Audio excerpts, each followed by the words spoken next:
The factory was supposed to be clear. Lieutenant James Carter had checked it himself 2 hours earlier, walking through abandoned corridors with his flashlight cutting through the darkness. Empty, secure. Another building in another ghost town left behind by war. But at 3:47 in the morning, the night turned to day.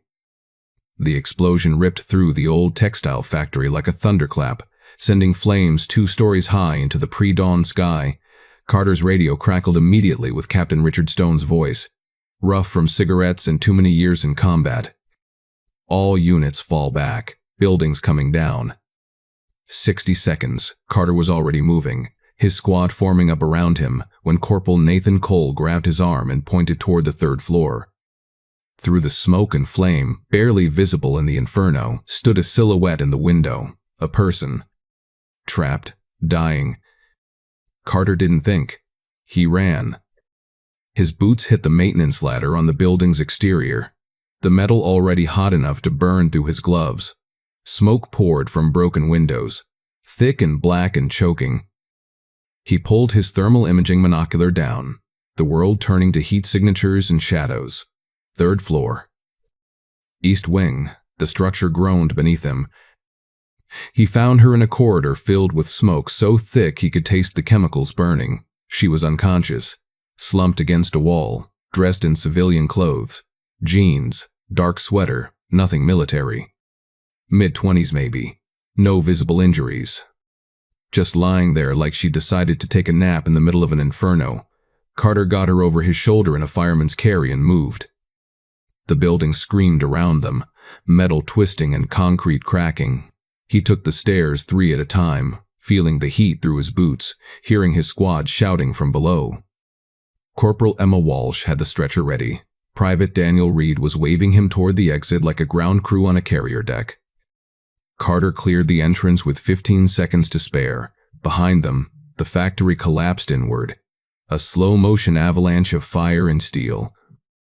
The woman's eyes fluttered open for just a moment as they laid her on the stretcher, dark brown eyes. Not panicked, not grateful. Just watching, calculating, empty, empty. Then they closed again, and Walsh was calling out vital signs. And the moment was gone. Before we begin, make sure to subscribe to Hidden Sniper Stories so you never miss these true tales of courage. And tell us in the comments, where are you watching from today? The field hospital was a converted school, cots replacing desks, medical equipment filling chalkboard trays. Dr. Helen Pierce met them at the entrance, efficient and no nonsense, already pulling on gloves as Walsh rattled off the patient's condition. Carbon monoxide exposure, smoke inhalation, possible head trauma from falling debris. They wheeled her into triage, and Carter stood outside, watching through the window. Captain Stone appeared beside him, lighting a cigarette, despite the no-smoking signs plastered everywhere. "You got lucky," Stone said, smoke curling from his mouth. "Another 30 seconds and you'd both be ash." Carter nodded, still watching the woman through the glass. She was just lying there. Like she was waiting. Shock does strange things to people. Maybe. Stone studied him for a moment, then clapped him on the shoulder. "Get some rest, Lieutenant. You've earned it." But Carter didn't rest. He came back 6 hours later, after debriefing, after equipment checks, after his squad had rotated to sleep shifts. The woman was awake, sitting upright in her cot, staring at the ceiling with that same empty expression. Dr. Pierce intercepted him at the door. "She has retrograde amnesia," Pierce said quietly. "Can't remember her name, where she's from, how she got in that building. Textbook case from the carbon monoxide. She say anything?" "Only that she doesn't remember. Very calm about it." Almost too calm, Carter approached the bed slowly. The woman's eyes tracked him, sharp and alert despite the medical chart that said she should be groggy and confused.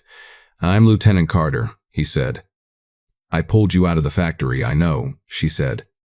Her voice was flat, emotionless. "Thank you, Lieutenant." He blinked. "How do you know my rank?" She paused, just for a heartbeat. "Did someone tell me?"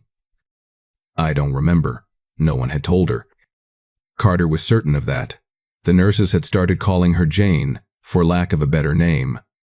Jane Doe, another displaced civilian in a war zone full of them. She cooperated with every test, answered every question with the same flat affect, showed no distress at her apparent memory loss, but there were things that didn't fit. Her posture was too perfect, even lying in a hospital bed. Her muscle tone, visible when Walsh changed her IV, showed definition in her shoulders and forearms that didn't match a civilian lifestyle. Her hands had no calluses, but the way she held them, loose and ready, reminded Carter of operators he trained with. He visited twice more over the next 3 days. Each time, Jane was polite, cooperative, and utterly opaque. She packed her belongings, a hospital-issue bag with donated clothes with military efficiency, every item in its place. When the refugee transport came to take her to a civilian aid center, she paused at the door. "Will we meet again, Lieutenant Carter?" The question hung in the air, loaded with meaning he couldn't quite parse. "Maybe," he said. "Take care of yourself," she smiled, and it didn't reach her eyes. "You too." Then she was gone, loaded into a convoy with 30 other displaced civilians, heading north to safety. Captain Stone found Carter watching the convoy disappear down the road. "You did a good thing," Stone said. "Saved a life. That's what we're here for." Carter nodded, but something in his gut twisted. Something was wrong. Something about the way she'd looked at him, the way she'd known his name and rank, the way she'd moved. But war creates paranoia. Carter had seen it before. Good soldiers seeing threats in every shadow, reading conspiracies into coincidence. So he filed it away and moved on. Have you ever saved someone and wondered about their story afterward? What would you have thought if you were in Carter's boots? 3 months later, the war found Carter again. The Corson Ridge deployment was brutal from day one. Mountain warfare in winter, fighting an enemy that knew every cave, every path, every hiding spot. Guerrilla tactics at their finest: hit fast, disappear, strike again from a different angle. Carter's unit had been reinforced. Corporal Cole was back, his shoulder wound healed enough for light duty. Emma Walsh was still their medic, calm under fire as always. Daniel Reed had lost the nervous energy, replaced with a quiet competence that came from surviving his first real firefight. They'd added new faces too. Sergeant Lisa Park, a forward observer with an eye for detail that bordered on supernatural, Lieutenant Sarah Bennett, whose tactical analysis had saved 2 other units from walking into ambushes, and Corporal Marcus Wilson, who handled communications and had a bad habit of humming off-key when he was nervous. The mission to Hill 347 was supposed to be routine reconnaissance. Intelligence said the area was clear. Enemy forces had pulled back to consolidate positions further north. Routine patrol, routine reports, routine everything. Intelligence was wrong. The first shots came from 3 directions at once. Private Collins went down before Carter even heard the gunfire. A neat hole through his helmet. Corporal Harris took 2 rounds to the chest, his body armor stopping one but not the second. Carter's squad dove for cover behind a rocky outcrop that wasn't big enough for half of them. "Contact," Wilson shouted into the radio, but his words dissolved into static. Enemy jamming, sophisticated and immediate. Cole fired back, his rifle barking in controlled bursts, but caught shrapnel from a grenade that landed too close. His left shoulder opened up, blood soaking through his jacket. Walsh was already moving, dragging Cole behind cover, her hand sure and steady as she started field dressing. Reed pulled Collins's body back, checking for a pulse he wouldn't find. The enemy positions were impossible. Carter counted at least 20 hostiles, maybe 30, positioned in overlapping fields of fire that should have taken hours to set up. This wasn't a chance encounter. This was an ambush, planned and executed by professionals. His squad had maybe 2 magazines per person. 3 minutes of sustained fire, if they were lucky, 15 minutes until the enemy overran their position. No air support. Weather had grounded the helicopters. Nearest friendly unit was 40 minutes away. And with the radio jammed, they didn't even know Carter's squad was dying. Carter did the math and accepted the answer. They were going to die here. He focused on the only thing he could control, buying time for the wounded. Maybe if they fought hard enough, loud enough, someone would hear, Maybe rescue would come. Maybe. Then the impossible happened. An enemy machine gunner was repositioning, setting up for the kill angle that would wipe out Carter's entire squad. The man was good, professional, taking his time to do it right. A single rifle shot cracked across the mountain. The machine gunner dropped, his weapon clattering against stone. Carter's first thought was lucky ricochet. His second thought died when another shot rang out 8 seconds later, and another enemy soldier fell. The shots weren't coming from his squad. Wrong direction. Wrong caliber. Wrong everything. Someone else was on this mountain, and they were saving Carter's life. 12 shots over 90 seconds, each one precise, clinical, devastating. The enemy formation collapsed from disciplined assault into panicked retreat, soldiers grabbing their wounded and running for cover. Then Carter's radio crackled to life, an unencrypted channel that shouldn't have been possible through the jamming. A woman's voice, emotionless and competent. Viper 6, stay down. I'm working the problem. Carter's blood went cold. He knew that voice. Jane. From the hospital, from the fire. But Jane was dead. The refugee convoy she'd been in had hit an eye 2 months ago. Carter had seen the casualty reports himself, rows of names including unidentified civilians. He'd even thought about her briefly, wondered if she'd been one of the unlisted dead. The voice spoke again. Enemy breaking contact. Northwest Ridge. You're clear in 60 seconds.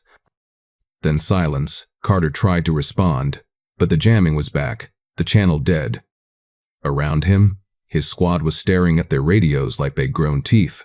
Who the hell was that? Reed whispered. Carter didn't answer. Couldn't answer, because if Jane was alive, if she was the one who just saved them, then everything he thought he knew was wrong. Would you have followed orders or chased the ghost? What would you risk to find the truth? Back at base, Carter went straight to Captain Stone's office. Stone was reviewing casualty reports, a cigarette burning in the ashtray beside him. He looked up when Carter entered, and something in Carter's expression made him set down his pen. You look like you've seen a ghost, Lieutenant. Maybe I have, sir. Carter told him everything. The voice on the radio, the impossible shots, the recognition that had hit him like a punch to the gut. Stone's face went carefully neutral. The woman from the factory, yes, sir. She's dead, Carter. Convoy hit an ID. Then who saved my squad? Stone was quiet for a long moment, then pulled a file from his desk drawer. Classified, red-striped. The kind of file that didn't officially exist. There have been rumors, Stone said slowly. Last 6 weeks, ghost sniper operating in the Corson Ridge sector. Calls herself the Angel. 7 confirmed interventions, always turning the tide, always disappearing after. No one's gotten a visual. He slid a map across the desk. Red pins marked incidents. They formed a rough circle, 40 kilometers in radius, all in the northeast sector. All in the area where Jane's convoy had been heading, all starting about 2 weeks after Jane had left the hospital. You think it's her, Carter said, not a question. I think, Stone said carefully, that you should find out? Officially? Off the books, volunteer patrol. You, Walsh, Reed, Park, Bennett, if she wants in. Track the trajectory from your engagement. See what you find. Stone met his eyes. If it is her, I want to know why she's out there alone, and how the hell she survived that convoy attack. Carter assembled his team that night. Walsh listened to the story with her medic's calm, processing information without judgment. Reed's eyes went wide, but he nodded. Of course he was in. Part pulled out her maps immediately, already calculating trajectories and probabilities. Bennett hesitated, then grabbed her gear. If she saved you once, Bennett said, she'll do it again. We should know who we owe. They moved out at dawn. The trail was subtle, but it was there. Shell casings, 7.62 by 51 mm NATO match grade. Hand-loaded, which was unusual, specialized ammunition. The kind long-range precision shooters made themselves for maximum consistency. Carved marks on trees, V6 in military shorthand. Viper 6, Carter's call sign. She'd been leaving breadcrumbs. The cave system was natural, carved by wind and water over centuries. The entrance was camouflaged so well that Park almost walked past it twice, but inside, the space had been transformed into a professional sniper hide. A custom bolt-action rifle worth more than Carter made in a year. Topographic maps marked with enemy positions that Carter's intelligence division didn't even know about.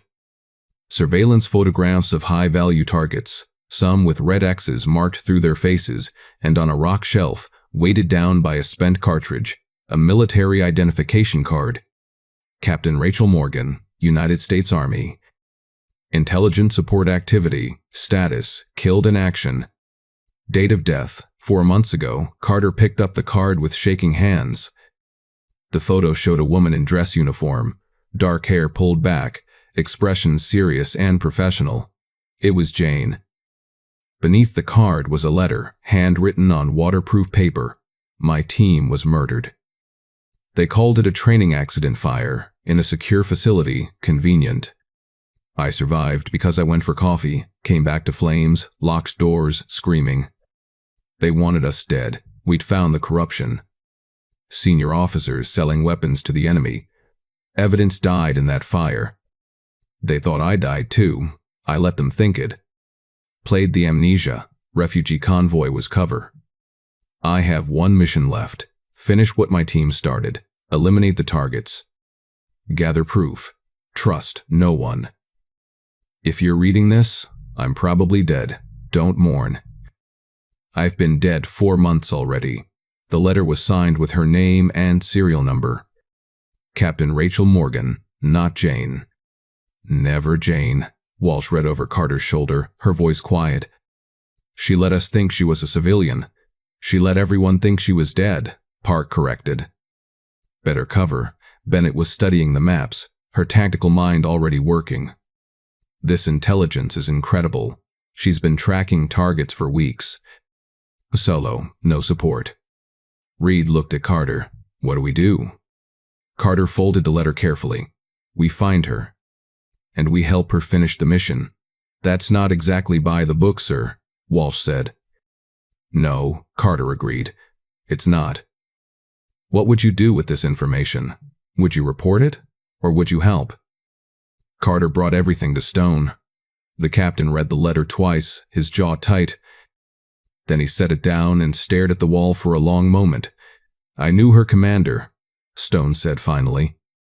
Good man, attended his memorial. Spoke at it. Something was wrong about that fire. Locked from the outside. Emergency response delayed. Never sat right with me, you investigated. Tried, got shut down. Reassigned, didn't have proof. Stone met Carter's eyes. She got the proof. What do we do? Stone made a decision. Carter could see it happen, the moment when a career officer chose to bend the rules for something that mattered, get that intelligence. Keep her alive. Unofficial support only. Stone pulled out a requisition form and started writing. If this goes sideways, I take the fall. You walk clean? Respectfully, sir, no? We're in this together. Stone smiled grimly. Fine. Then let's make sure it doesn't go sideways. The first coordinated operation happened 3 days later. Rachel left dead drop coordinates, enemy convoy, grid 447, 229. High-value targets, including a logistics coordinator directly linked to the weapons trafficking network. Carter's squad moved into position at dawn.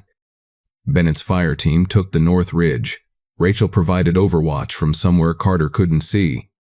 When the convoy entered the kill zone, Rachel's first shot disabled the lead vehicle's engine block. One shot. One engine. Impossible accuracy. Carter's squad moved in fast. The enemy surrendered in 12 minutes.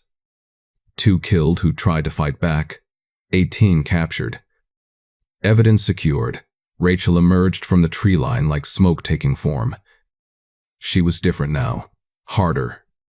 The hospital fragility was gone, replaced with cold professionalism. She moved with the fluid efficiency of someone who'd spent months alone, trusting nothing but her own skills. Lieutenant Carter, she said, formal. Distant. Captain Morgan, he replied. She blinked, surprised he knew her rank. Found your camp, Carter explained. Read your letter. Something flickered in her eyes. Not quite emotion, but close. Then you know why I'm here. Yeah, we want to help. I work alone? You don't have to. Rachel's jaw tightened. My team thought I had their backs. I was getting coffee when they burned. I don't trust myself with others' lives. Walsh stepped forward. You saved 17 of us on Hill 347. You already have our lives. Let us help you carry the weight. Rachel looked at each of them in turn, measuring, calculating. Then she pulled a data chip from her pocket and handed it to Carter. Surveillance recordings, financial transactions, communications intercepts, enough to start prosecutions. She shouldered her rifle. Missions not complete. Still have targets to eliminate, but this is a start. She turned to leave. Captain, Carter said. We'll be here when you need us. Rachel paused, didn't look back. Don't wait up, Lieutenant. I've been dead 4 months. I'm good at staying that way. Then she was gone, vanished into the forest like she'd never been there. But Carter knew she'd be back. The data chip proved everything. 3 senior officers were court-martialed within the week. The arms trafficking network started collapsing. Arrests followed arrests, each one widening the investigation. And Rachel kept working. Over the next 3 weeks, Carter's squad received occasional dead drops, coordinates, target identification, warnings about enemy movements. Always accurate, always timely. Reed started calling her their guardian angel. Walsh called her the war ghost. Park called her the best intelligence asset they'd never officially had. Rachel saved 2 more squads from ambushes, disrupted enemy communications, eliminated 4 high-value targets with surgical precision. She was winning her war, 1 shot at a time, but she was still alone. Then, on day 23, everything changed. Carter was in the Tactical Operations Center when his radio crackled to life. Rachel's voice, strained and breathless in a way he'd never heard before. Viper 6. Need immediate support. Grid 521. 337. Coming in hot, the transmission cut to gunfire. Automatic weapons, lots of them. Carter was moving before he realized he'd made the decision. What have we got? Stone demanded, already pulling up maps. Rachel's pinned down. 30+ hostiles. She went after the commander who ordered her team's assassination. Stone's face went hard. Mobilize. Full tactical response. I'll authorize it. Sir, this isn't exactly... I know what it is, Lieutenant. Move. 24 soldiers deployed in under 6 minutes. Carter's squad took point. Bennett's team formed a blocking force. Lieutenant David Martinez's squad provided overwatch and fire support. They hit the target building at 600 hours, suppressed weapons cutting through the dawn silence. Rachel was in a basement cell, zip-tied to a chair, bruised but defiant. She'd picked the zip ties loose intelligence training and had a stolen pistol hidden in her boot. 12 minutes behind schedule, Lieutenant, she said when Carter breached the door. Then the building erupted in gunfire. 20 enemy soldiers responded to the breach, turning the courtyard into a kill zone. Wilson took a round to his vest, went down hard. Walsh dragged him to cover while returning fire with her sidearm. Rachel, still technically zip-tied, was using the stolen pistol with brutal precision. Left flank, 2 o'clock, behind the truck. She called out coordinates like she was running tactical operations, not fighting for her life. They pushed through to the extraction point, but an enemy machine gun nest had the landing zone locked down. The helicopter circled overhead, unable to land. Rachel made her decision without asking permission. She charged the machine gun position alone, drawing fire, zigzagging through incoming rounds with movements too fast to track. She reached the position, turned the captured weapon on its former owners, bought the extraction time they needed. But it left her pinned down, out of ammunition, holding position with an empty weapon as a bluff. The helicopters touched down. Wounded loaded aboard, engines spinning up. Rachel was still on the roof, still holding the position. Carter saw her situation in an instant. She wasn't planning to extract, she was planning to die covering their escape. Carter made his choice. He sprinted back through the kill zone, rounds impacting around him, grabbed Rachel by her tactical vest and physically dragged her toward the helicopter. "Let go," she shouted. "I'll cover you. You're a soldier, Captain." Carter shouted back. "Soldiers don't get left behind."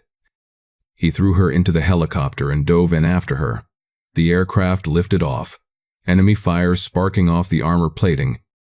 And Rachel Morgan, Captain, United States Army Intelligence Support Activity, professionally trained in deep reconnaissance and advanced combat operations, finally broke. She wept. Not from pain, not from fear. From relief, 3 months of isolation, of fighting alone, of expecting death, every single day, finally cracking open. "I was ready to die," she whispered. "I finished the mission. That was enough." Carter gripped her shoulder. "Your mission is just beginning. You're not a ghost. You're alive. Act like it."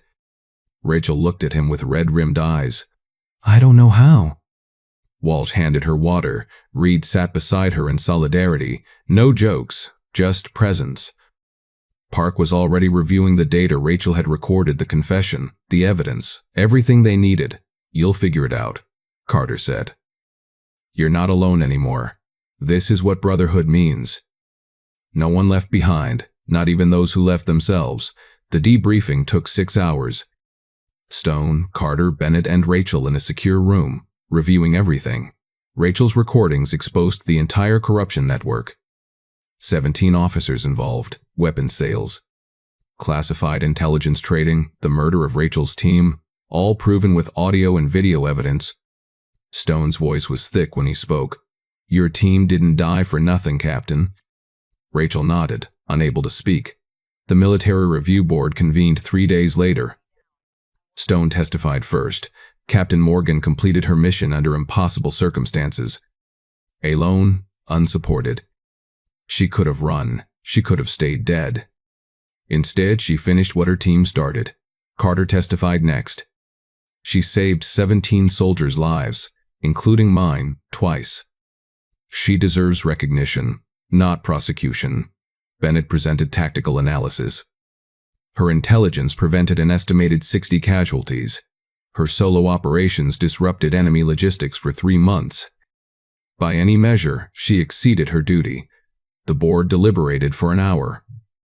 Then they offered Rachel full rank restoration, mandatory psychological evaluation, and a Distinguished Service Medal. But they also offered her something else. A desk assignment. Safety. Retirement with full honors. Rachel refused.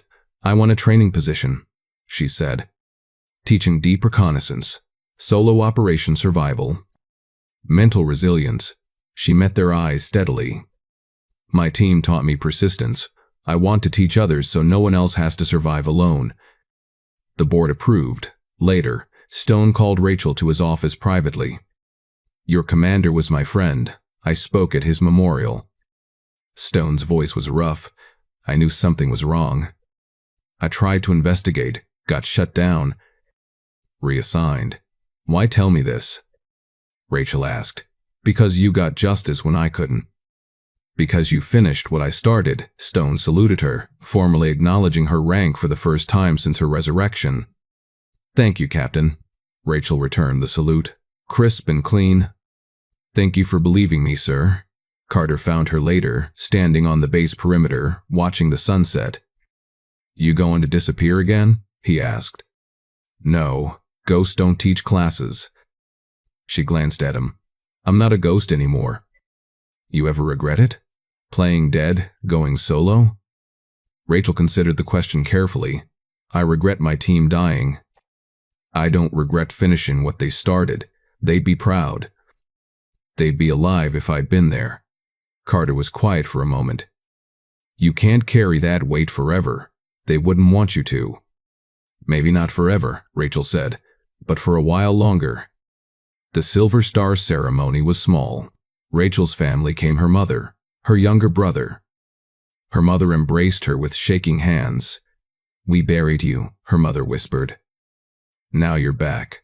I'm not the same person you buried, Rachel said honestly. No, you're stronger. Stone pinned the medal on her uniform, his voice formal but warm, for conspicuous gallantry and intrepidity in action against an enemy of the United States. Rachel stood at attention, finally accepting that she was home. Redemption isn't forgetting the past. It's honoring it by moving forward. She didn't save herself. She let others save her. That's the hardest courage. 2 weeks later, Rachel began teaching the Advanced Reconnaissance course. 12 students, mixed experience levels, all volunteers for the hardest training the military offered. She was demanding, precise, fair. You will be alone, she told them on day 1. You will be afraid. You will continue anyway. That's the job, Carter observed from a distance, watching her transform from isolated operator to mentor. After class, they walked the base grounds together. You ever think about that fire? Carter asked. Every day. Rachel was quiet for a moment, but now I think about what came after too. What's that? Someone pulled me out. Someone refused to leave me behind, twice. The next week, a package arrived at Carter's quarters. Inside was a photograph, Rachel's team, 6 soldiers smiling before their final mission. On the back, a note in Rachel's handwriting, they taught me persistence. You taught me to come home. Also in the package, her custom rifle's lens cover. Another note, for when you need to see clearly. The mission isn't always what they tell you it is. Rachel transferred to training command permanently. Her final conversation with Stone was brief. You gave me a chance when you didn't have to, she said. I gave you what you earned. Don't waste it. I won't, sir, she saluted. He returned it. Carter watched her helicopter depart, Walsh standing beside him. Think we'll see her again? Walsh asked. Probably. People like that don't disappear forever. People like what? Survivors who refuse to quit. Lieutenant Carter saved a woman from fire. Expecting nothing in return, Captain Morgan saved his unit from death, repaying a debt she felt she owed. But the real story isn't about debt. It's about persistence. Refusing to quit when the world declares you dead. Refusing to stay buried when trust evaporates. Refusing to accept isolation when connection seems impossible. Rachel Morgan became a ghost because she had to. She became human again because others refused to let her stay buried. In war and in life, the hardest mission isn't surviving. It's choosing to come home, even when you're not sure home still exists. True courage isn't never falling. It's standing up one more time than you're knocked down. And sometimes, the person you save becomes the one who saves you. Carter kept the lens cover on his desk, a reminder that clarity comes from seeing what's really there. Not ghosts, not heroes. Just soldiers refusing to quit. Rachel Morgan's story reminds us that heroism isn't always visible. Sometimes the greatest battles happen in silence, where no one sees the struggle, no one knows your name, and the only witness is yourself. She fought alone because she had to. She came home because others refused to let her go. That's what brotherhood means. That's what it means to leave no one behind. Not on the battlefield, not in memory, not in spirit. If this story moved you, please subscribe to Hidden Sniper Stories. These stories keep courage alive for generations to come. Hit that notification bell so you never miss another true tale of sacrifice, resilience, and the unbreakable bonds forged in service. Comment below. Where are you watching from? And have you ever known someone who refused to quit? We read every comment. Thank you for honoring these stories with your time.